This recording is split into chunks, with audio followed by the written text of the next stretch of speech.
set, action. Hi, I'm Anne from the Indie Filmmakers Group, Gold Coast, and I'm talking to Greg Barnett today. And we're discussing why you decided to get into the film industry, Greg. Well, I don't know about the film industry, but I certainly like to do more in the film thing. I've spent a fair bit of time in photography and doing music videos, but they've all used still images because that's all you can get your hands on. And I feel that I've reached an upper limit of where I can go in terms of the videos and creativity. And I really felt that the Gold Coast Film Group would provide a larger pool of creatives. So hopefully we'd get actors, we'd actually think about locations, and just people sharing things, because I've become very sort of one-eyed in the way I view what I've been doing. So did you look for the group, a film group on Meetup, or did you come across it some other way? Well, it's funny you should say that, because I suppose serendipity is a wonderful thing in life. There are times you're looking for things and try as hard as you can, you just cannot find it. But in this particular instance, I looked for film groups, and I came to the first indie filmmakers group, the amateur group as it was known back then. And there was Dylan and Dimity, who are like the two core members, and they were very welcoming. A few other people turned up, and the vibe of it I just sort of went with it. It's really, really pleasant, inviting, and the great thing is no one was pushing any agenda. No one was pushing their own skills. It seemed a really collaborative environment. So, what's your background in? Well, currently it's a bottle and a grey wall, but. And a bomb.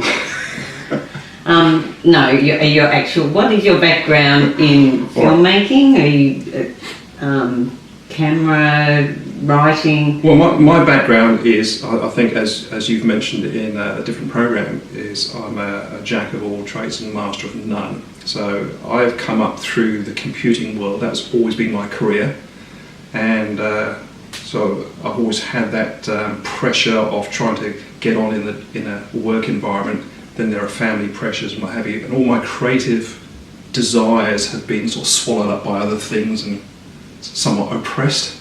So I've had a few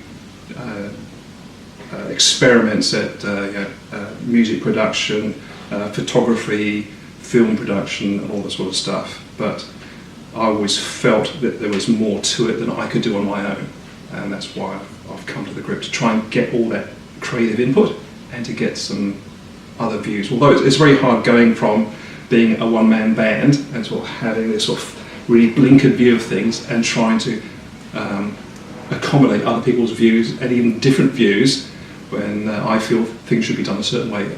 You just have to go with the flow. You either join a collaborative group or you don't. So I have made that choice to join. So you mentioned before that you have an interest in music. So is that what you want to bring to the Gold Coast Indie Filmmakers Group?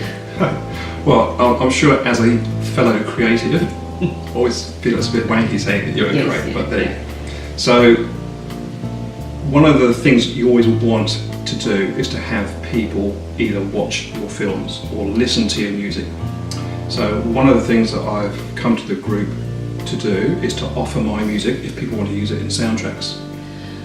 So Greg, you did the sound for The Visit, the first film that the group has made. How did you find working in a collaborative group like that? Like, you worked on your own a lot, and to put your music out there and work in a group, and how did that go? Well, I suppose, like for most of us, because it was the first shoot for the group, it was a real eye-opener. I think Dylan's mentioned it in another episode that all of us were woefully underprepared for the actualities of the day. So for whatever reason, perhaps because of the music, I was nominated as sound man, and made some dreadful mistakes, but certainly came together in the edit because I put in additional sounds from a sound library I have. We could enhance certain sounds and take out other sounds and what have you. So that was great, and also on the day, because we were all new to it, it was a bit of a witch's brew because everyone wanted to say into how the shots were framed, where the lighting was, where the sound should be, and I think Dylan, I take my hat off to Dylan. He's a very collaborative sort of guy, and he takes everything on board. But then again, when it came down to the editing process, he was calling me and saying there's too many moos, cow moos in the opening scene. So at that stage, having sort of edited things down to like the finest bit to take out like one moo or two moos was a bit difficult. But you know, we got there in the end, and I always kept thinking to myself, be collaborative, and I think I'm getting there. Yeah.